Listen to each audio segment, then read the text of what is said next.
اعوذ باللہ من الشیطان الرجیم بسم اللہ الرحمن الرحیم وَإِذَا قِيلَ لَهُمْ آمِنُوا بِمَا أَنزَلَ اللَّهُ قَالُوا نُؤْمِنُ بِمَا أُنزِلَ عَلَيْنَا وَيَكْفُرُونَ بِمَا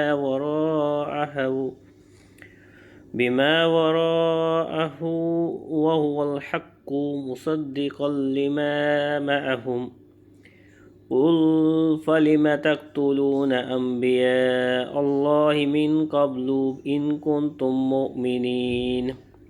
ترجمہ: اور جب ان سے کہا جائے کہ اس پر ایمان لاؤ جو اللہ نے نازل فرمایا ہے تو کہتے ہیں ہم اسی پر ایمان لاتے ہیں جو ہمارے اوپر نازل کیا گیا، اور وہ تورات کے علاوہ دیگر کا انکار کرتے ہیں، حالانکہ وہ قرآن بھی حق ہے، ان کے پاس موجود کتاب کی تصدیق کرنے والا ہے۔ اے محبوب تم فرما دو کہ اے یہودیو، اگر تم ایمان والے تھے تو پھر پہلے تم اللہ کے نبیوں کو کیوں شہید کرتے تھے؟ تفسیر: وَإِذَا قِيلَ لَهُمْ، اور جب ان سے کہا جائے۔ اس آیت میں یہودیوں کا ایک اور قبیح فعل بیان کیا جا رہا ہے کہ جب ان سے کہا جائے کہ اللہ تعالیٰ کی نازل کی ہوئی تمام کتابوں پر ایمان لاؤ تو اس کے جواب میں وہ کہتے ہیں ہم صرف تورات پر ایمان لائیں گے جو کہ ہم پر نازل ہوئی تھی۔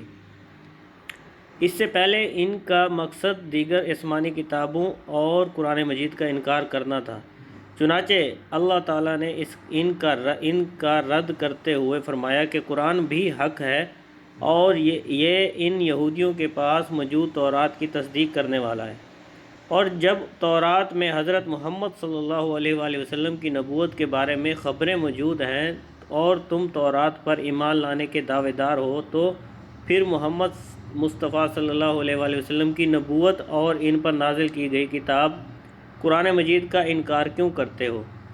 اور اے حبیب صلی اللہ علیہ وآلہ وسلم آپ ان یہودیوں سے فرمائیں کہ اگر تم تورات پر ایمان لانے کے اتنے ہی بڑے دعوے دار ہو تو یہ بتاؤ کہ پہلے تم انبیاء کرام علیہ السلام کو کیوں شہید کرتے تھے؟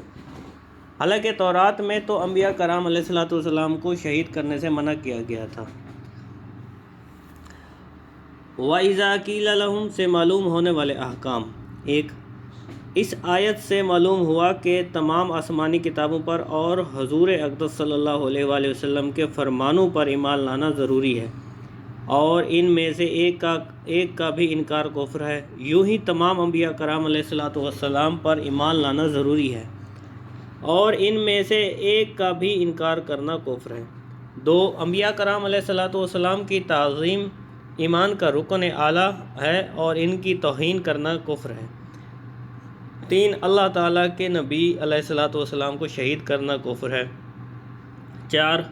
کفر سے راضی ہونا بھی کفر ہے، کیونکہ حضور پرنور صلی اللہ علیہ وآلہ وسلم کے زمانے کے بنی اسرائیل نے انبیاء کرام علیہ السلام کو شہید نہ کیا تھا، مگر چونکہ وہ قاتلوں کی اس حرکت سے راضی تھے اور ان کو اپنا بڑا مانتے تھے اور انہیں عظمت سے یاد کرتے تھے، اس لیے انہیں بھی قاتلوں میں شامل کیا گیا۔